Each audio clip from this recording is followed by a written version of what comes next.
What's going on, social media world? We are on Facebook and Instagram, and I am here for Solution Sunday. We're going to talk about our What If Wednesday scenario, give a couple suggestions. But first and foremost, we're going to start with our dad joke. This week, it's a bit of a pun.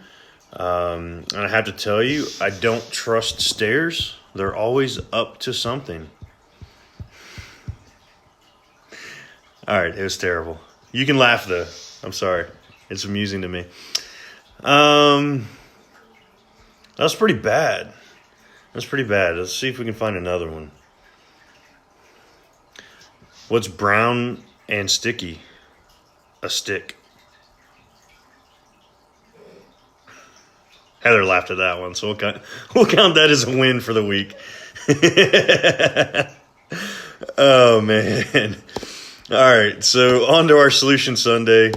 Our scenario for this week involved the shooting out in Texas, talking specifically to the management team at really any corporation, but specifically places of worship. What type of scenario do you have in place ready for that type of scenario? What type of parameters do you have in place for that type of scenario? And it's pretty interesting. A lot of my training and background, we've set up different things with churches locally. So I have experience in establishing security programs at churches. Back when I was with the police department, we did it. And obviously now with the business, we've done it on a much bigger scale. And then the credentialing I have, the PSP, it's the Physical Security Professional. It focuses directly on threat analysis, which it's a credentialing through ASIS, which is the International Regulatory Council for Physical Security, essentially. So essentially, it's like the head honcho. And a lot of that training focused on soft targets, such as private schools or schools in general, and places of worship. That was kind of a hot topic during the time I was taking that exam, and definitely something that continued. So it was a big one that they focused a lot on. So I definitely have my 2 cents that I'm going to put out there to you. But I was also curious to see what type of information. I've got it pulled up on my computer screen behind my video. I was curious what type of information would you be able to Google if you're just, Google's the number one search engine, right? So if you're part of a church and you just wanted to search, how to improve security, I pulled up the top 3 pages for, I just searched improved church security. And of course, I say church, but all places of worship fall into the same. So I just kind of wanted to see what type of content was out there that would be a resource for our clientele or our prospects before they hired us, just to see if there was anything of value. And I guess that I don't want to say there's no value there, because you can always find something, right? But it's very, what's the word I'm looking for? It's very light on value, maybe very, at the end of the day, it all turns into, hey, buy something from me, right? It seems like everything's a lead magnet these days, so they overwhelm you with information, and every business coach, everybody's going to tell you that's what you should do when you're creating forums, when you're creating case studies. You overwhelm with information and present all this value, quote unquote, but not necessarily actionable steps that people can take. So, for instance, there's one 10 essentials for church security, right? And I think I searched like the top 10 or the top 3 tips, right? I wanted to see what those 3 tips were that would really hit it. So on this one website, the 10 Essentials for Church Security is the name of the article. It says, conduct a risk assessment and evaluation. Last I checked, it requires a ton of training, a ton of background and a lot of experience to be able to conduct something like that, right? So right off the bat, if I'm telling you conduct a risk assessment, I don't know about y'all. I have the training experience. My background's all about risk assessment, risk analysis.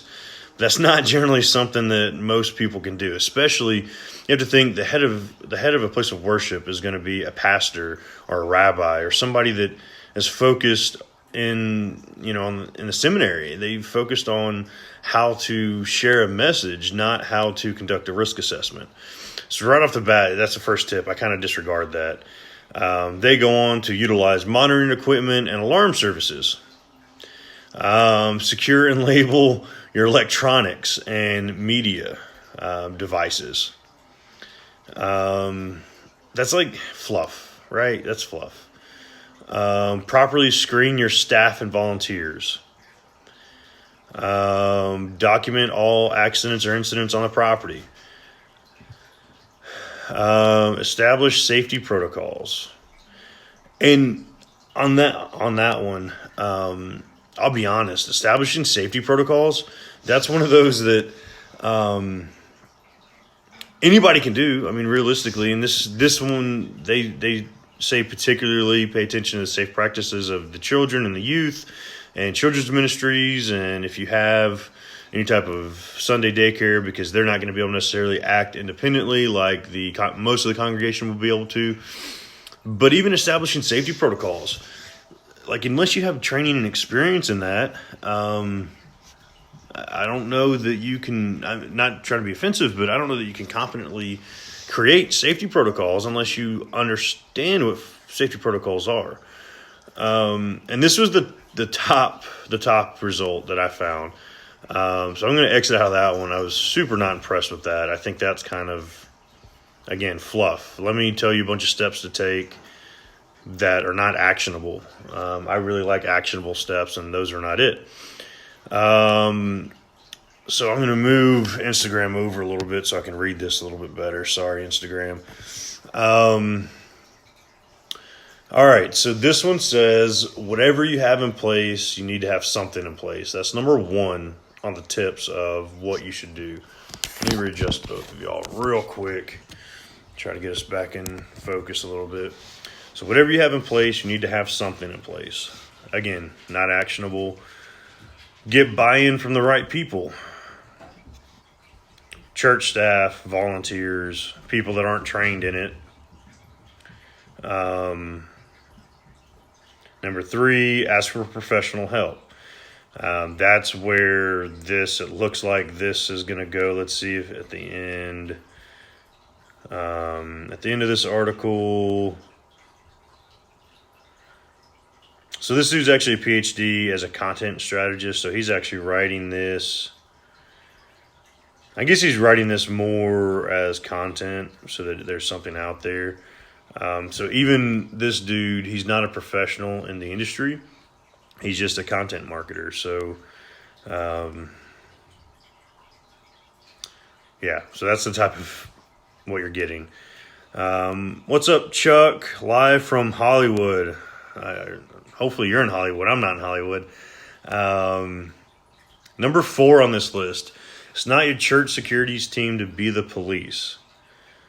They exist to take operational command. They should write into their incident protocol not to be law enforcement. Run background checks on all security team members. I have to be honest, if you're not running background checks on people that you're putting in charge of lives and safety, you're already screwed up. You're already behind it. So I'm going to go ahead and assume you've already accomplished that. Designate incident command protocol, write emergency script for the pastoral team, write and distribute a church safety protocol, create and train a safety team, liaison with local police and fire, invest in church safety and technology. All right, so all of this, super not actionable. I can sit here, I like to think I give actionable steps. Put y'all back in the middle. I like to think I give y'all actionable steps, things that you can do. Here, go do this, and it's something, a lot of what we focus on as a company. I don't try to take advantage of people. I'm not a salesman. What's up, Darlene? See you dropped in on here I think you're on Facebook. So I like to think I give y'all actionable tips. I don't think I get all salesy and tell you a bunch of stuff just so you'll come buy from me. It really irritates me when people do that. We interviewed somebody on the podcast today that was talking about, he's a paid speaker. He gets paid to speak on at conferences for businesses, has his own conference, so on and so forth. He said one of the biggest frustrating things for him is when people sell from the stage, right? So I kind of see social media and my marketing as the stage where I want to give you value. I don't want to give you a sales pitch. So I can tell you all day, yes, you should hire me for an assessment. That makes sense. I have a lot better training and experience in it. So yes, I'm a professional and I can be hired for this. But why not give you something that you can actually do today that will completely change what your place of worship looks like? And I kind of came up with a couple tips, my top tips that I think would make the most impact. And there is a church here in Powder Springs, right down the street from where we live, called Linked Up. And they are by far head and shoulders above anybody else I've seen do this.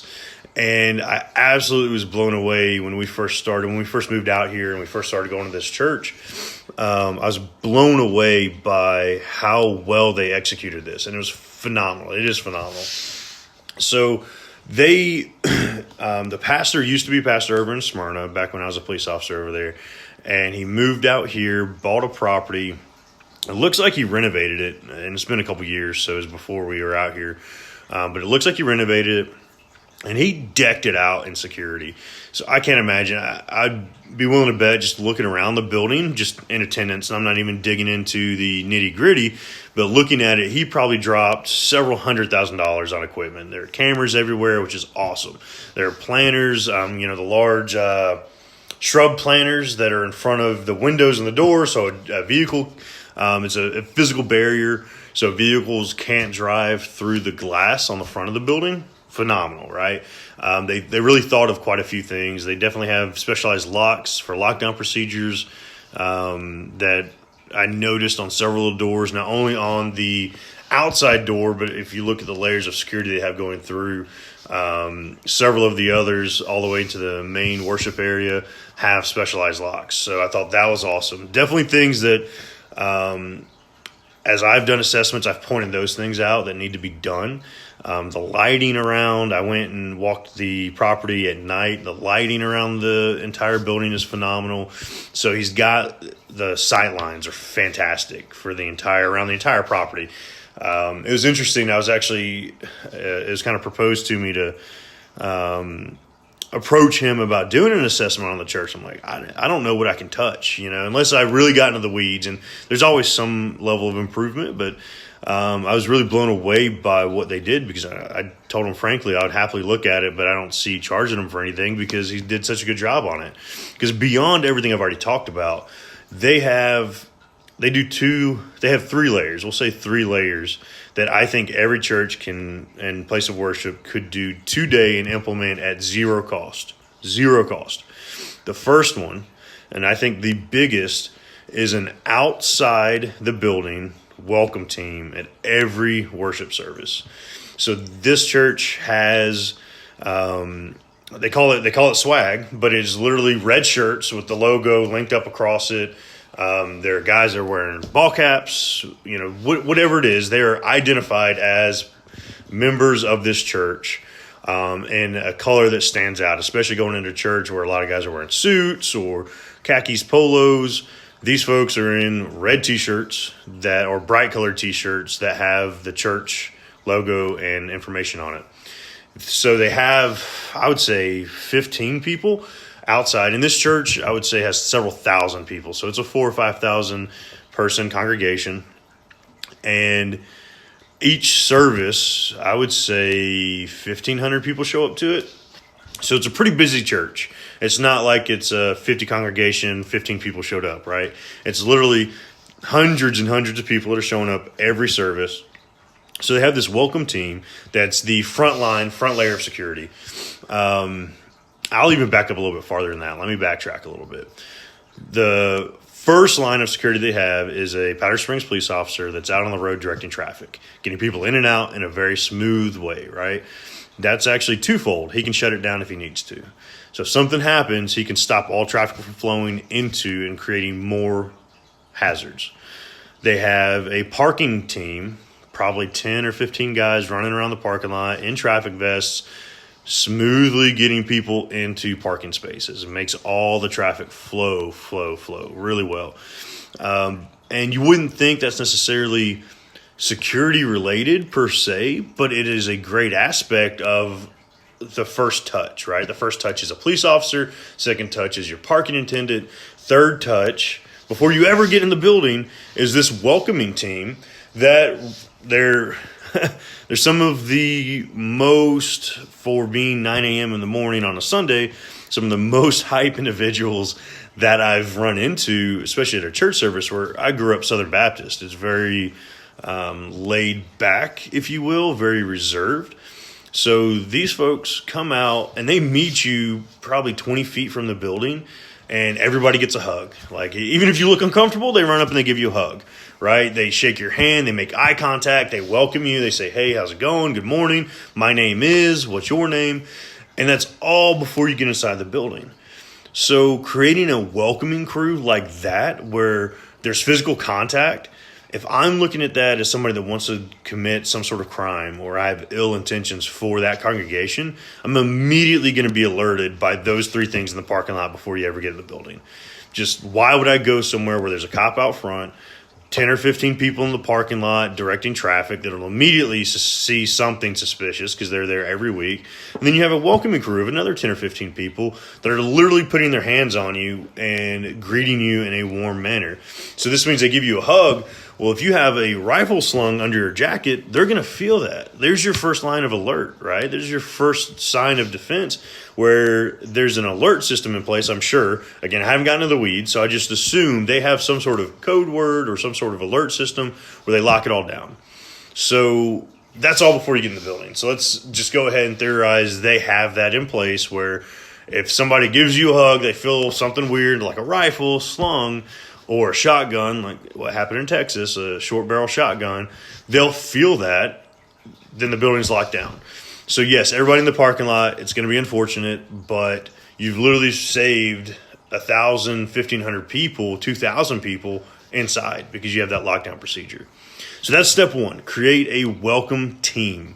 It could be 5 people, but somebody that is outside the building getting eyes on. Right? Getting eyes on suspicious behavior, getting eyes on who's coming and going. That way, no matter what, the person's been seen. The second layer, or the second step I'd recommend, is a secondary welcome team in between the front door and the worship service area. So wherever that may be, for this church, there's probably 100 feet you have to walk through the building to get to like the sanctuary doors. And I get most or all churches might not have that type of layout. You might not have that type of luxury, but that's a thing you can do where you have a second layer of welcome. And the big thing about churches, schools, movie theaters, a lot of them want to be open and welcoming. Every time I talk to them, we don't want to seem hostile. We don't want to seem like we're not welcoming people. Well, now you have 30 people welcoming everybody. That is some of the warmest and most welcoming you can get, and not a single person I've mentioned yet is security except for the cop out front. Nobody else is security. They're not packing. They don't have the little cable going up to their ear. None of that. They're literally just a welcoming team, and there are 2 layers of welcoming teams. So that's before you ever get into the sanctuary, where usually the primary target is the pastor. And the reason, the statistics will show, but even to use if you go back to the Texas shooting last weekend, the shooter shot 2 security team members, and then right before he got shot, he was turning his shotgun toward the pastor. For whatever reason, the pastor is the number 1 target in the church. So the goal is to keep as many layers of protection between the hostile individual and the pastor, because that's usually who they're going to go after, right? So with this church, there's your number 2. All right, that's step number 2. welcome team outside, step one. Step two, welcome team inside, right? Doesn't cost you a single dollar. Not one penny spent, because I get it. Places of worship are mostly nonprofits. They don't have huge amount of revenue. Two things you can do, $0. The third step is to form a security team, whether that's a highly trained former law enforcement, former military, whatever, but people in your congregation that have a high level of awareness, a good mindset, essentially a level head on their shoulders. Put them as a security team where they don't even have to be carrying weapons, but they're that final layer of protection, if you will, of personnel. That's what happened in Texas. The individual that ended up, Jack Wilson, that ended up shooting or killing the shooter was a highly trained individual with a firearm. He used to own a shooting range. He took one shot and killed the guy. That is a very, very well-trained security team member. So if you have that option, pick those people out or poll the audience, poll your congregation. Do we have anybody that's former law enforcement, former military, that is willing to head up a security team? I can almost guarantee you'll find somebody that is willing to do it, that has the mindset for it, and you put them in charge of it and let them recruit 10 people. Depending on the size of your congregation, maybe 5 people, maybe 3 per service, maybe 30, and you just rotate so nobody ever knows exactly who's on the security team, right? So you do that, and then obviously that's where you have to start outlining as a congregation or as a leadership team in a place of worship what your expectations for them is. Are they an observe and report team where you don't want them armed? You just want them to have a phone on them ready to call 911? Do you want them to be an interjection team where they're unarmed but they're expected to make a move on hostile intent? Or do you want them to be an armed security team where they are authorized to lawfully use some type of force? It doesn't have to be deadly force, but they're authorized to use force. What you have to realize is if you create that policy, there's liability involved. There can also be negligence involved if they're not properly trained or they're not properly vetted. So one point that I came to from the list I was reading off is, yes, you want to make sure you do a background check on those people. That should be common sense. So if you're putting them in charge of other lives, make sure they're properly vetted. I mean, that's hands down, just makes sense. But have that security team in place where they know what they're expected to do, very plainly define what's expected of them. Don't leave any questions out. Don't let them second guess. Oh, maybe I should or shouldn't. Tell them this is what I expect from you, and if this is what you adhere to, I've got your back, which is huge. You need to make sure that leadership team understands you have to have their back as long as they operate within those parameters. And those are my top three steps. All 3 of those cost you $0 as a place of worship. $0. All it takes is commitment from the congregation, which should be something that you should be able to dig up pretty easily. 10, 20, 30 people. Some of the welcome team can be security. Some of the security can be welcoming team, right? But if you put those 3 layers of security, there are going to be so many touches on everybody coming through. You're not going to have to worry about, we didn't see that person. If somebody somehow sneaks through, there might be a separate issue, and we didn't even talk on physical security of that, because now we're talking about upgrading and putting money in where doors might not be secure. But with those 3 steps in place, you are leaps and bounds above what most churches are doing these days. Most places of worship are doing. Schools aren't doing that. They want to be open and welcome, and yet they don't have anybody that's the first touch at most of these private schools, at least. Public schools, I think, are even in a worse place. Movie theaters don't have that. They have ushers that want to bury their face in their phone, and they're not invested in doing anything. So those 3 steps are going to put you so far ahead of the game. And it is something where selfless plug here. Yes, if you need training, I can help with training. If you need to write policies, I can help with writing policies.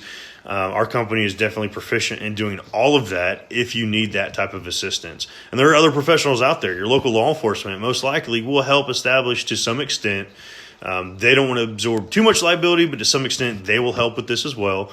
So you can consult your local law enforcement agency. They should send somebody out there that you can at least chit chat with and say, hey, this is what we're planning on doing. So they're aware, and then you have some sort of police liaison. But definitely if it comes into having firearms and authorizing somebody to have firearms, you're most likely will never know if somebody is carrying concealed. I carry concealed almost everywhere I go. Most of the time it's not recognized by most. So you're not always going to be able to stop everybody from carrying concealed. But if you are openly authorizing a security team to carry a firearm, you need to be very aware, very acutely aware of the fact that there's a lot of liability attached to that, and they need to be properly trained, proper procedures, policies, all that needs to be in place. Otherwise, you're opening yourself up to a huge lawsuit. So that's the step where I would definitely recommend hiring a professional to help with that and not just trying to wing it. But outside welcome team, inside welcome team, unarmed security team, $0, super easy for you to establish just to get the ball rolling. Something to start 2020, get it going. Make sure you're keeping that in mind. If you have any questions, of course, or if you are part of a congregation and you want your pastor to hear this straight from my mouth, give them my contact information, and we can just give a quick run over of those tips and an idea of how to get that rolling. I might put together a document or two to kind of outline those steps and like a general guideline. So if anybody's interested in that, reach out to me. It'll probably be a PDF, just a page or two that you can print out and hand to your pastor, your leadership team. That would be too easy to put together. And if it's anything of interest like that, just reach out to me and we'll do what we can to help. Otherwise, y'all have a good rest of the Sunday evening. I'm off to bed. It is past my bedtime. Have a great Monday morning and a great week. Talk to y'all soon.